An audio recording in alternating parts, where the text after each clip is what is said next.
I mean, I guess we'll start with that because Francis Ngannou, fair play to him, what he did against Tyson Fury, shocked the world, looked impressive, made a fortune, made a ton of money. So I'm happy for him in that regard. Against Anthony Joshua, I mean, when the fight started, I was like, oh, and by the way, I was balls deep on Ngannou. I was like, he's going to win this fight. You know, he impressed me so much against Tyson Fury. I guess I was just carried away by the romance of the moment. Do you know what I mean? I was like, we can do it. We can do it. He's one of us. That was far from the truth. But to be fair, what happened there is what should happen when a mixed martial artist fights one of the very best boxers on the planet. Ngannou started aggressive, started throwing a few shots. I was like, whoa, he looks confident. He looks skilled. He looks fast. And on the flip side, Joshua was just taking his time. Just chill. And that's the difference right there, because Ngannou physically can throw shots. Is he coordinated enough to where he can throw a good punch and all the rest of it? Of course he can. But it's not about that. It's about looking at your opponent and waiting and seeing what he gives you, looking for the openings, right? I'm going to throw this right hand as soon, look at his patterns, look at his movement patterns. Right, okay, now I've got you. And he just waited. Woof, that first shot that he threw, absolutely perfect. Boom, sat him down. Same in round 2, and then the follow up. Just to be honest, you got to admire that. It was beautiful. The timing and the power of that.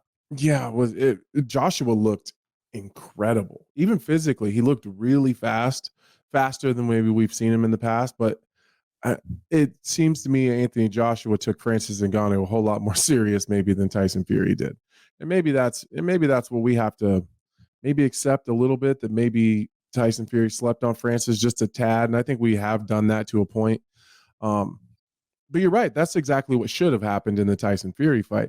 But to be fair, Tyson Fury and Anthony Joshua are two completely different styles of fighters.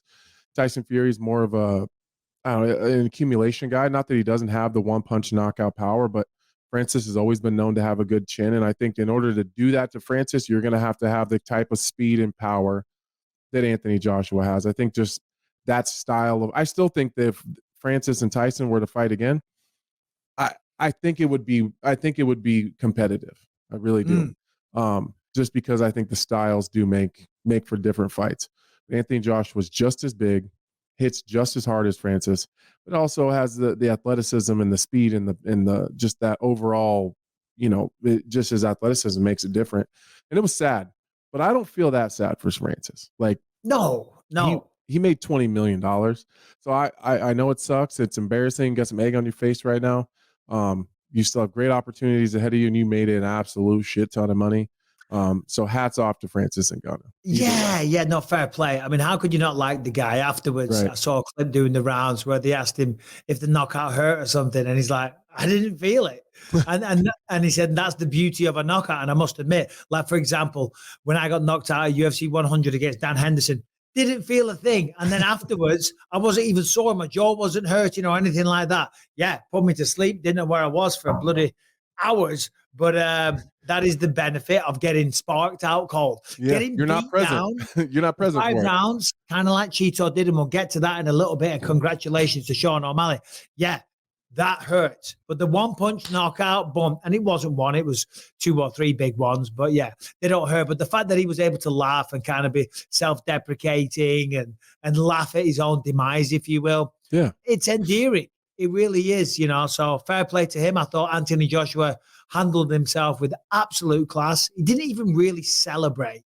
And I guess that was because, as we know, as we just said, that's what should happen. Yeah, he probably was like, that's exactly how this should have went. If it went any other way, then I messed up. Yeah, and it's because Tyson Fury, as we saw, he did come into that one very heavy. And even though he said at the time that he trained, you got to understand, Anthony Joshua, this is a compliment, not an insult. He's an athlete. And the man takes his career very seriously. Yeah, of course, he's a fighter. Of course he is. But Tyson Fury is the type of guy that,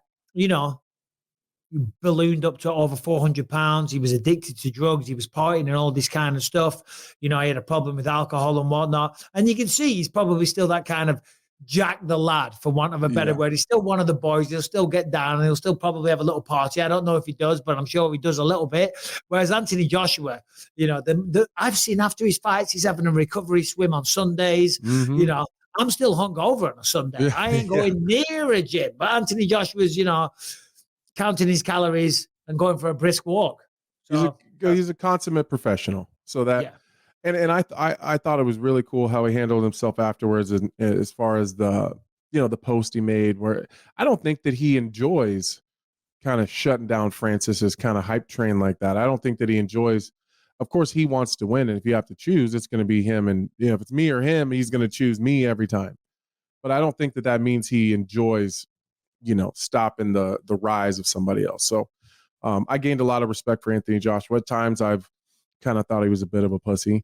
The way that he negotiates some of his fights. I'm just being honest. Like he's a businessman. He's a businessman and he's an athlete, and he takes everything. He approaches everything in that way. I think sometimes as fans, we want people just to be fighters and go step in and put themselves in rough spots and see what happens. And he refuses to do that. And it bothers me sometimes. So listen, I get it. I'll tell you who did have a little bit of egg on his face. Tyson Fury, when they cut to his face, he was standing in the crowd and he looked embarrassed. He looked like a little sulky. You know what I mean? Not talking shit. He's a legend. He's a great boxer. He's still got a great future and he's had an incredible career and he's undefeated. But he needed Francis to do well. He needed Francis to do well. He got sparked out, right? With every punch that Joshua landed, it connected and hurt him.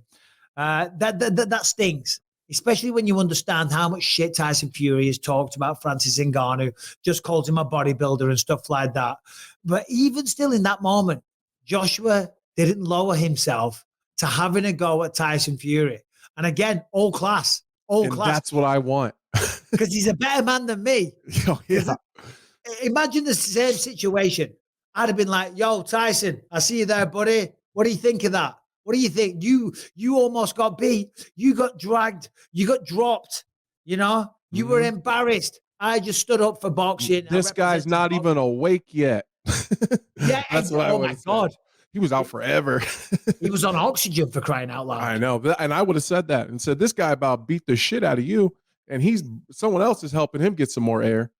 Oh dear. But anyway, either way, I don't want to talk bad about Francis.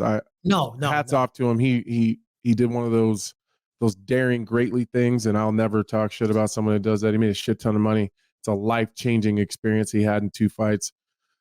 That guy's winning. He's winning life. He's won. Yeah. I think he got like 6 million against Fury, 20 for that one. That's 26 million on top of the money that he had before. So yeah, God bless him. Good for him. Well done. He might still have some opportunity to box some names, you know, like a Deontay Wilder. It's like Wilder's still there. The Wilder fight is still on the table.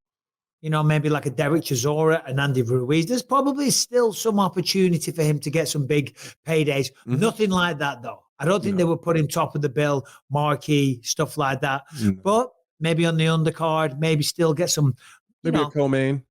Yeah. Like a co-main but they don't versus. They don't really do that in boxing. What do they call them? What do they call them instead of co-mains? They call them featured bout. Support, whatever. I don't remember. But either way, like one of the fights that, you know, right before the we'll go with co-main. We'll go with co-main. Yeah, we'll call it that. I don't know what it's actually called. Well done to Anthony Joshua. Well done to Francis Ngannou. And hopefully we see him back in mixed martial arts soon.